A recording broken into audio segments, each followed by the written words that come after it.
Le chef des gardes plaida auprès du roi pour qu'il n'approuve jamais la demande d'Amaka, car elle était la meilleure parmi les autres jeunes filles.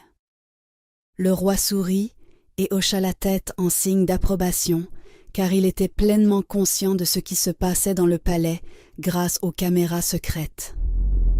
Le roi ordonna aux gardes de rassembler toutes les invitées pour une réunion à huis clos. Sa Majesté remercia toutes les filles d'avoir accepté de rester au palais jusqu'à présent et expulsa Ijeoma et Ogechi pour leurs actes immoraux dans le palais. Elles nièrent, mais le roi leur donna les dates et les heures où cela s'était passé et dit « Vous ne pouvez pas devenir la future reine avec une telle attitude, car vous apporteriez la honte à la maison royale. » Elles furent accompagnées hors du palais par les gardes du palais. Donc Awa, Amaka, Zara et Fatou furent invitées à retourner dans leur chambre. Amaka était déçue que le roi n'ait pas pris en compte sa demande. Elle était fatiguée de tout cela et voulait juste rester avec les servantes pour commencer une nouvelle vie. Mariam se faufila dans le palais et trouva sa fille dans un coin du palais, ignorant qu'elles étaient surveillées par une caméra. Elle demanda « Awa, ma fille, l'envoûtement que tu as fait au prince fonctionne-t-il » Awa s'exclama « Ça marche du tonnerre ».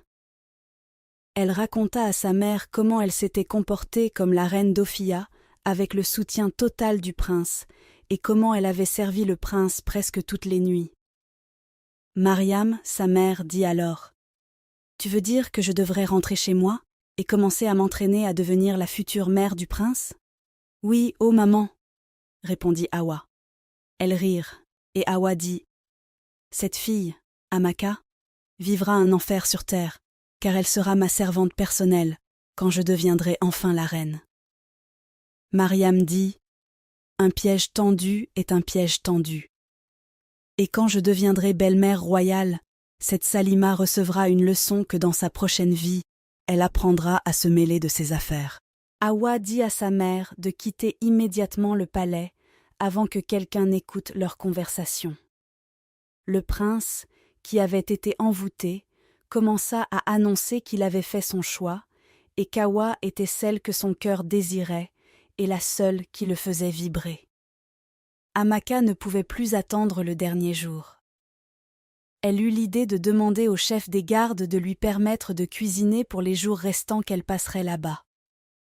Elle espérait que le roi considérerait automatiquement sa demande.